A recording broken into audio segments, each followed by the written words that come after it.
fellow Toastmasters and distinguished guests. We all know that people are made legends through stories. Do you agree with that? Yes. And those stories make legends out of people. But sometimes those stories give a different perspective. And sometimes the legends are hidden by the stories that are not true. You don't know the purpose or the identity of the people gets confused because of the different stories that people present. And today, I'm going to present a story about one person called Sheikh Waliullah, who lived in 1560, who was born in about 1550, 1560, it's not certain, in Bijapur area in India. Now, his father was Sheikh Safiullah, who joined the ruler of Bijapur as a as a religious scholar. Then when he became a religious scholar, he got into the inner workings of the court and everything. But suddenly the ruler of Bijapur died. And he had, because he was in a different faction, he was in a very tumultuous situation and he had to be very careful of the politics. So fortunately, at that time, the Portuguese had come to Goa, which is a state just bordering in the island. And with them they came the traders. So his father Safiullah, Sheikh Safiullah, had some good contacts with the British also, with the Portuguese who came as traders. And he had one friend with them called Larry Spear, a Britisher. So he called Larry Spear and told him, look, my son is about 12 years old now. And I feel that in this political situation, I may not survive that much. So, but I cannot leave the country because it will be noticed. So can I entrust you to take my son out of this country in your travels and get him out as far away as possible?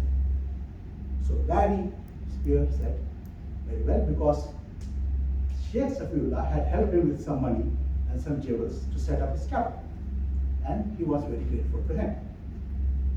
So this started the journey of our young Sheikh Waliullah, who was formerly called Walimia, in short, because he was a young guy. Mia means a small person, so he was called Walimia. So Walimia started his travels. He had a very tearful parting with his father, and he started to travel from Goa, they went to Cairo. During that trip, everything was okay. The trip took some months, and he went seasick. The voyage was tumultuous and he faced some tempests and storms in that area, but eventually he reached Cairo. Now, Walimia was actually a very scholarly person. He was inclined towards reading books. And when he reached Cairo, he looked at the library and started studying books and history of Cairo. Then they traveled from Cairo to Alexandria. And that is where Walimia had really learned about literature, because Alexandria had a famous library. And he took this time to study about the Greek culture and he got influenced by this. Now he knew very well that he could not go back to his father and he had to survive that. So he learned the languages and he was very prompt. He learned different languages, Latin, Greek, something of those, and he was reading books and he was very happy. So they spent in Alexandria about a year. And he gathered a huge amount of knowledge. He learned about the history of Cairo. He was fascinated by the Greeks, Cleopatra, and the Romans who came there. And from there, from Alexandria, they again, during the course of travel with Larry Spear, he moved to Athens. And during Athens, that's when he felt the Mediterranean. As all of you know, the Mediterranean may be a small ocean, but it's a violent ocean. There are many shipwrecks and people get lost, and there are many islands there that people get stranded on that. So Waliullah was able to see in that travel that how the islands were there, and he saw all of this. But he was still missing home too much. Then from Greece, he went to Rome. After staying in Greece and learning from the library, he went to Rome. And in Rome also, he learned about a lot of literature, about the history and everything. Then from Rome, they moved to Venice. Venice was the place where Walimia had learned a lot of things. He was fascinated by that. In Venice, they spent about 2 years. And in Venice, the young boy also fell in love. But it was very dangerous because the Venice was a plan and they thought of him as a Moor. And being a Moor was a very dangerous situation for him.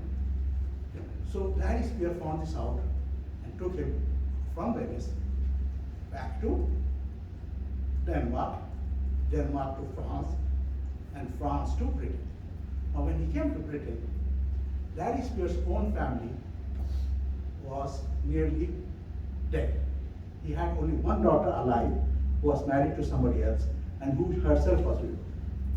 Although she was older than him, Waliullah agreed to marry her. They got married and they got married.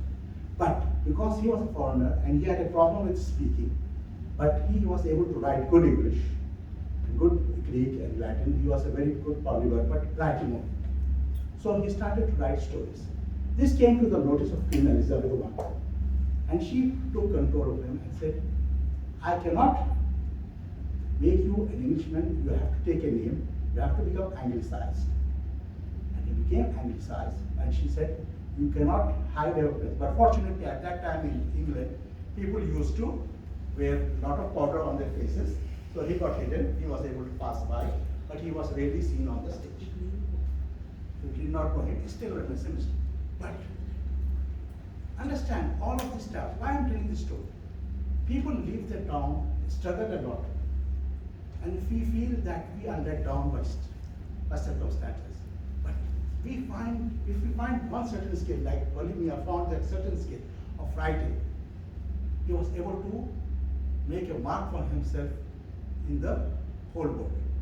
Most of you don't know him because he got anglicized and he was later on known in the world by his English name, Waliullah, was called William Shakespeare. Back to you.